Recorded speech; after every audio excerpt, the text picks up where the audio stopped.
Assalamualaikum warahmatullahi wabarakatuh. Perkenalkan, nama saya Teddy Nur Pratama Putra, NPM 19630685 dari kelas 4 reguler pagi Banjarmasin. Nah, di sini saya ingin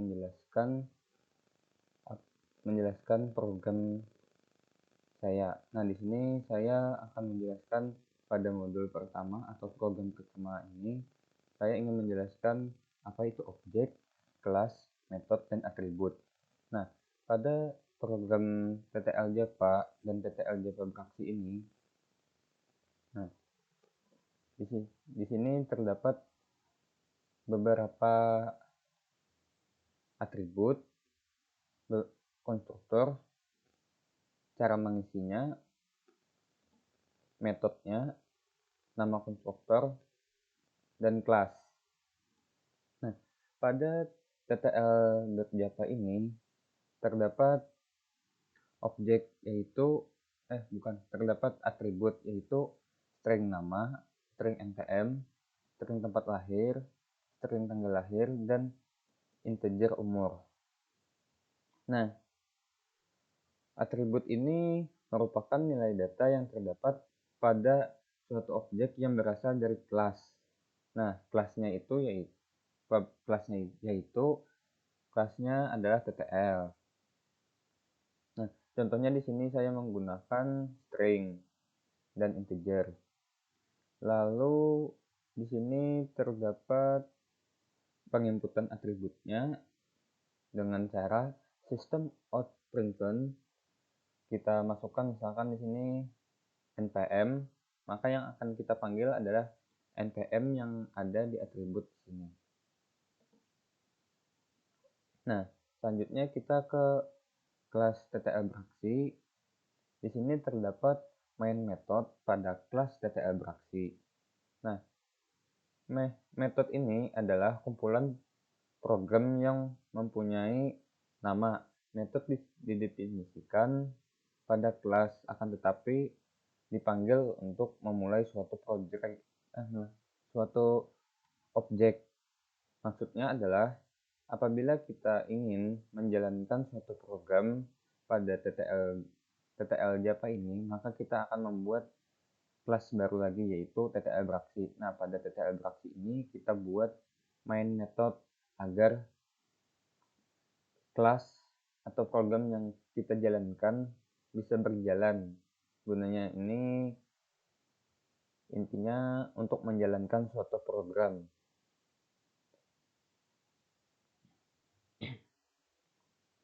Nah, lalu main method ini terdapat pada semua kelas beraksi pada program saya. Jadi di setiap kelas yang ada kata beraksi, maka di sana terdapat main method yang berguna untuk menjalankan program. Lalu di sini terdapat objek. Nah, di sini komentarnya saya kasih membuat objek.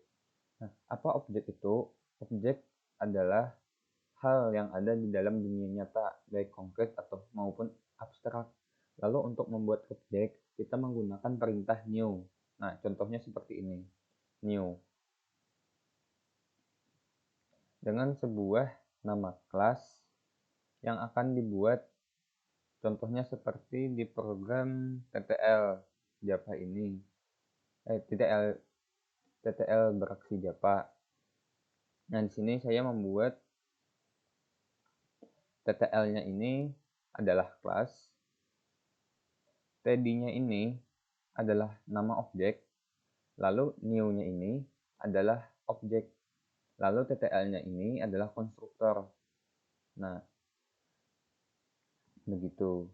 Lalu kelas adalah suatu cetakan yang menciptakan suatu instan dari objek.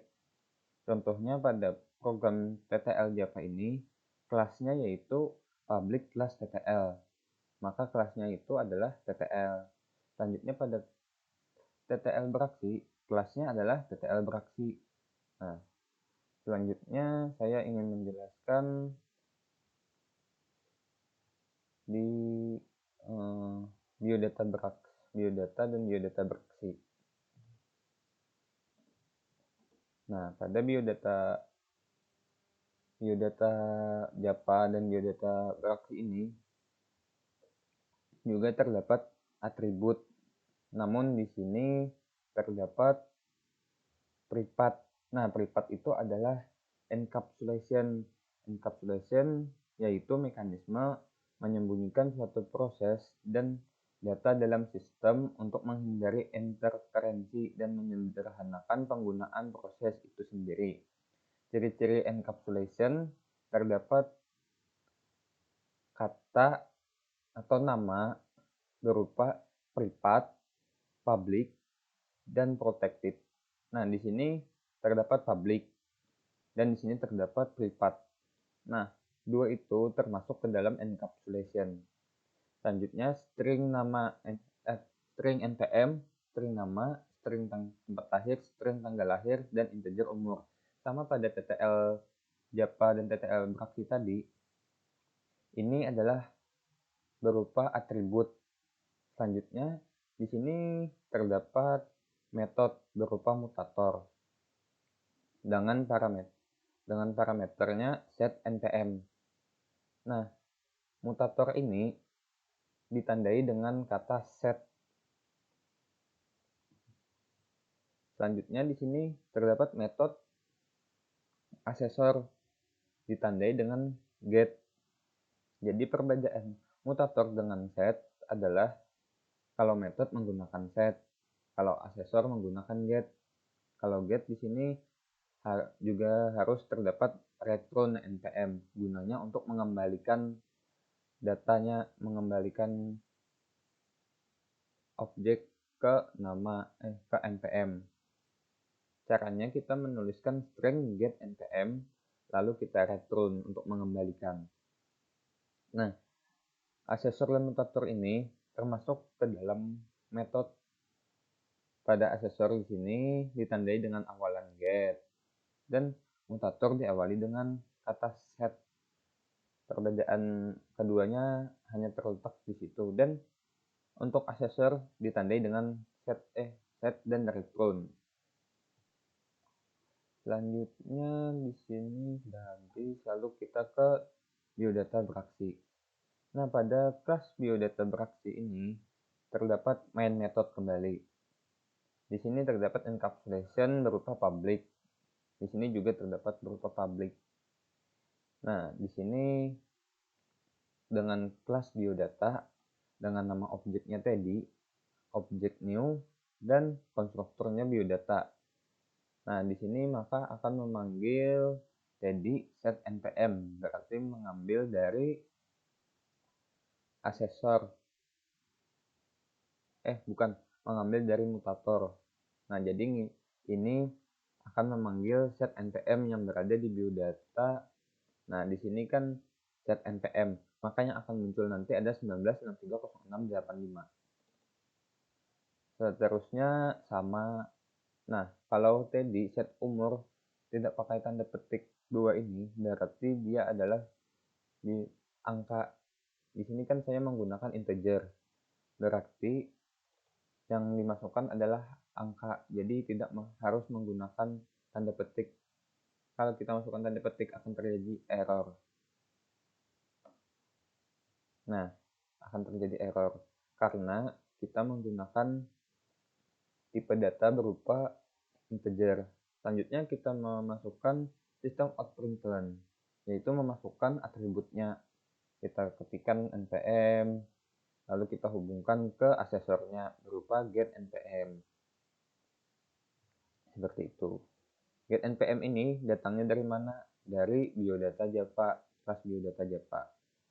Nah, di sini mengambilnya dari metode asesor. Nah, untuk TTL Japa tadi belum kita run. Nah, kita coba run, maka hasilnya akan muncul seperti ini.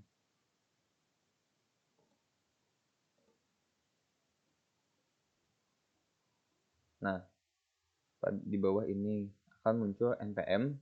npm-nya berapa? 19630685. Namanya Teddy Nur Pratama Putra, tempat lahirnya Amuntai, tanggal lahirnya 14 Mei 2001, sekarang berumur 20 tahun. Nah, ini didapat dari sini 19630685 Teddy Nugraha Lapang Putra, Amuntai, dan 14 Mei 2001 dan 20. Nah, mengisinya ini harus sesuai urutan pada TTL Japa, ini kelas TTL Japa. Nah, harus disesuaikan disesuaikan dengan ini. Apabila kita menginput atau mengisi atributnya yang duluan adalah NPM, maka di TTL beraksi yang duluan adalah NPM. Dan diikuti seterusnya adalah nama, tempat lahir, tanggal lahir, dan umur. Nah, seperti ini. Kalau tidak sesuai dengan atribut yang telah kita isi, maka akan terjadi error.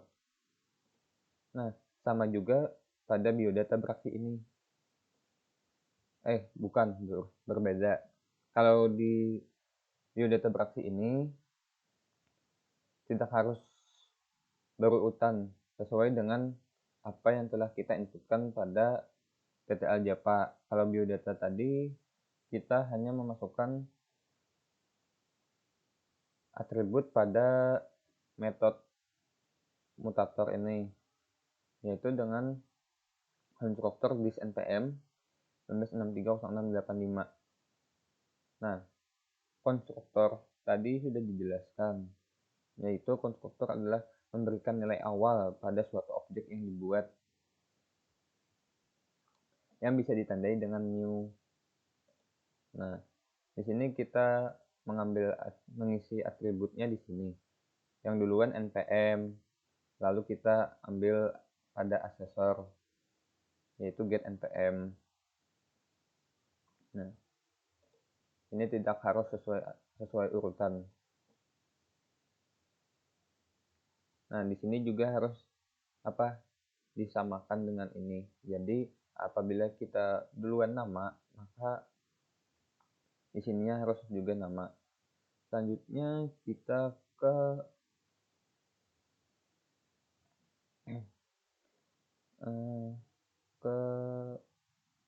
kelas dosen, kelas mahasiswa, dan kelas beraksi. Nah, di sini saya akan menjelaskan apa itu encapsulation. Inheritance. Inheritance adalah pewarisan yang ditandai dengan adanya kata extend. Contohnya pada program saya di sini, saya membuat kelas berupa dosen.japa, kelas mahasiswa.japa, dan beraksi.japa. Nah, di sini saya pada kelas dosen terdapat public kelas dosen extend mahasiswa. Berarti di sini encapsulation-nya berupa public, lalu kelasnya adalah dosen. Extend di sini merupakan ciri atau kata kunci dari inheritance, dan di sini terdapat kelas mahasiswa yang diambil dari mahasiswa.japa. Nah, maksudnya di sini adalah dosen mewarisi kelas dari mahasiswa, yaitu maka dosen akan mewarisi semua dari apa yang ada di kelas mahasiswa. Contohnya atributnya adalah string npm, string nama, string prodi, lalu di sini ada encapsulation public void berhasil. Nah, terdapat atribut system out println, yaitu alhamdulillah berhasil. Lalu nama konstruktornya adalah this nama untuk konstruktornya. Nah, yang akan diwariskan dari kelas mahasiswa untuk dosen adalah kita akan mengambil dari line 9 ini sampai line 12. Maka kita akan mengambil public void berhasil. Caranya kita masukkan pada beraksi, yaitu main metodenya yang berguna untuk menjalankan programnya, yaitu di sini kita masukkan dosen dengan nama kelas dosen. Nama dosennya adalah nama objek. Lalu new adalah objek, dosennya kembali di sini adalah konstruktor. Nah, maka kita masukkan dosen, kelas dosen berhasil. Nah, berhasilnya di sini kita dapat dari sini. Nah, Yang kita panggil adalah berhasil di sini. Lalu kita panggil kelasnya dulu, lalu kita kasih titik, lalu kita masukkan berhasil tadi yang telah diwariskan dari kelas mahasiswa. Nah, di sini kan ada komentar mengambil objek berhasil yang telah diwariskan dari kelas dosen, dari kelas mahasiswa ke kelas dosen. Outputnya gimana? Nah, kita jalankan outputnya. Nah, maka akan muncul alhamdulillah berhasil. Nah, yang itu mengisi atributnya pada kelas mahasiswa. Dan di sini kan harusnya dosen yang muncul. Tapi di sini yang muncul adalah alhamdulillah berhasil yang terdapat pada kelas mahasiswa. Nah, itulah gunanya inheritance, yaitu pewarisan. Selanjutnya di sini terdapat kelas polymorphism dan kelas polymorphism beraksi. Nah, pada kelas polymorphism ini saya membuat metodenya bertipe sama dengan nama sama tapi bertipe data berbeda. Maksudnya adalah di sini namanya adalah data. Semuanya adalah namanya data, public void data. Namun tipe datanya di sini berbeda. Nah, kita lihat atributnya. Di sini kan saya menggunakan tipe data string, di sini menggunakan integer atau int, di sini menggunakan double, dan di sini menggunakan char. Lalu belakangnya sama-sama menggunakan cetak. Nah, polymorphism di sini memiliki kemampuan untuk memperlakukan objek yang memiliki perilaku atau bentuk yang berbeda. Pada contohnya di sini saya membuat kelas polymorphism dan polymorphism beraksi. Pada kelas polymorphism di sini terdapat public void, data string, cetak, dan sebagainya yang telah saya jelaskan di awal tadi. Dengan nama sama, namun bertipe data berbeda.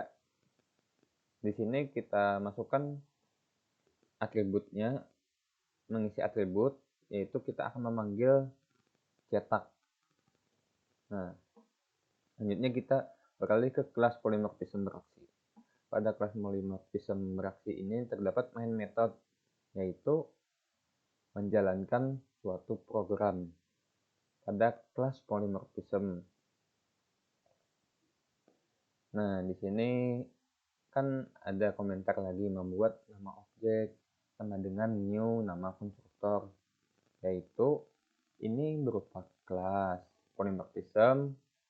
Lalu cek data ini ada nama objeknya, di sini adalah objek new ini, dan polymorphism adalah konstruktor. Nah, di sini kan mengisi atribut lagi. Mengisi atributnya berupa cetak data string. Yang akan dijalankan adalah data yang bertipekan string. Nah, di sini kan ada cek data. Maka cek data ini adalah nama objeknya akan mengecek data dari kelas polymorphism. Nah, yang akan memanggil data ini. Otomatis nanti pada kelas polymorphism ini akan secara otomatis mendeteksi yang mana berupa string, yang mana berupa integer, yang mana berupa double, dan mana berupa tipe data char. Nah, di sini kan sudah saya kategorikan. Di sini menggunakan tipe data string. Namanya ini. Sini selanjutnya ada tipe data integer. Yang saya masukkan adalah angka. Lalu di sini tipe double. Yang saya masukkan sini adalah perhitungan, pembagian. Double di sini adalah tipe data yang berguna untuk mengklasifikasikan angka yang berkoma. Lalu char di sini adalah untuk memanggil huruf. Nah, kalau langsung saja kita run. Nah, secara otomatis di sini akan mengkategorikan yang mana string, yang mana integer, yang mana double, dan yang mana char. Nah, itu saja penjelasan dari video penjelasan saya dari program UTS saya. Salah hilap mohon maaf, dan kurang lebihnya saya minta maaf karena keterbatasan ilmu yang saya miliki. Sekian, terima kasih. Wassalamualaikum warahmatullahi wabarakatuh.